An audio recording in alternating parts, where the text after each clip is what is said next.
Hi everyone, and welcome to Adventures in Remote Teaching, video 10.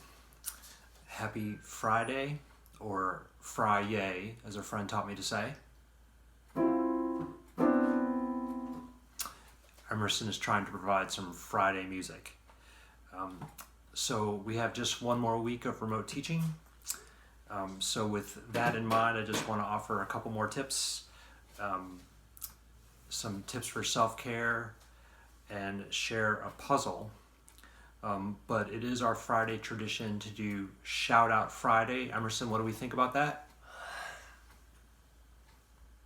Emerson's giving a thumbs up. She's a little tired this morning. So shout outs to Emily Nemeth, David White, Cheryl McFerrin, Kelly Van Washenova, Stephanie Augusta, Donnie Sendelback, and Nisa Raker. And then 4 offices we want to raise up, and just to underscore, everyone on campus has been working so hard in this remote working period.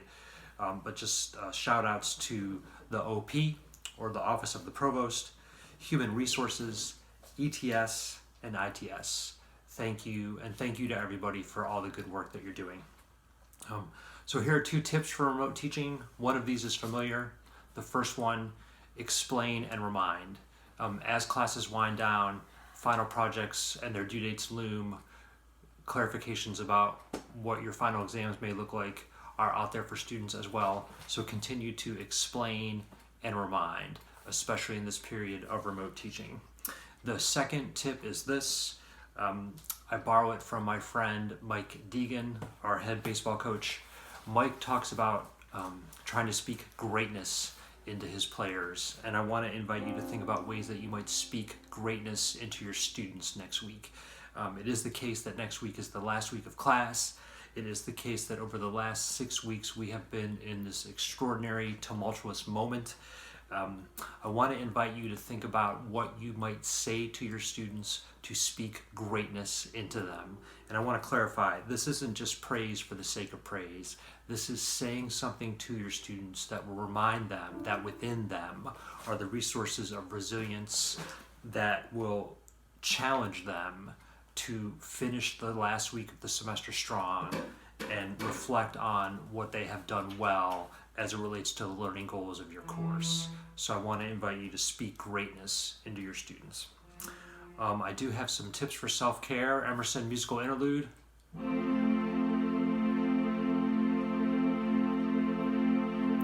Thank you. She's holding that note a long time. I'm going to need her to stop. Thank you, Emerson. The first tip, scramble an egg. I borrowed this from a writer, Aisha Ahmed. She's been writing some really great stuff in the Chronicle of Higher Education. The struggle for all of us is creating routines where we feel like we can manage things. If you're feeling overwhelmed, that's entirely understandable. Scramble an egg, and after you've had something healthy to eat, clean up the dishes, and then ask what's the next task that you may do. I want to be really clear, I'm not trying to pile it on. I'm simply echoing good advice, and that is figuring out how to structure micro routines across your day to help you get a handle on things as you need to do them. The second self-care tip is this: seek beauty. We are in the throes of spring, and everywhere that I look outside reminds me of the beauty of which we're in, and so I hope you have a chance to do that and revel in that. And so the puzzle is this: how is remote teaching like walking down the street? It is the case that my family and I have been taking a lot of walks around our neighborhood. I'm a creature of habit, so I often walk on the same side of the sidewalk every time. But the last couple of times that we've gone out for walks, I've walked on the different side of the sidewalk, the other sidewalk across the street. And what's been interesting about that is that I've had a chance to see things from a different perspective. Houses that I didn't look at closely before, what's in their backyard, what might be in their garage, again, walking as I pass by. But again, there's this change in perspective that's been prompted by walking on the other side of the street. I wonder if remote teaching has prompted us to think about our teaching in a different perspective. I'm mindful that the short-term demands that we figure out how we end the semester gracefully and as well as we can. But I'm curious about ways in which this change of perspective that this radical pivot to remote teaching has prompted, how that will change our perspective on teaching, just like walking on the other side of the street changes the perspective of what you might see.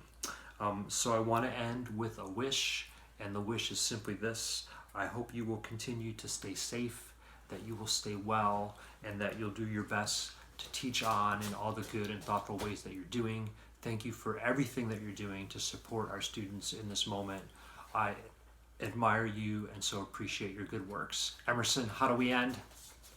Goodbye. You can see she's feeling a little tired. We'll see I'm you. not tired. We'll see you next week for our last segments of Adventures in Remote Teaching. Thanks, everybody.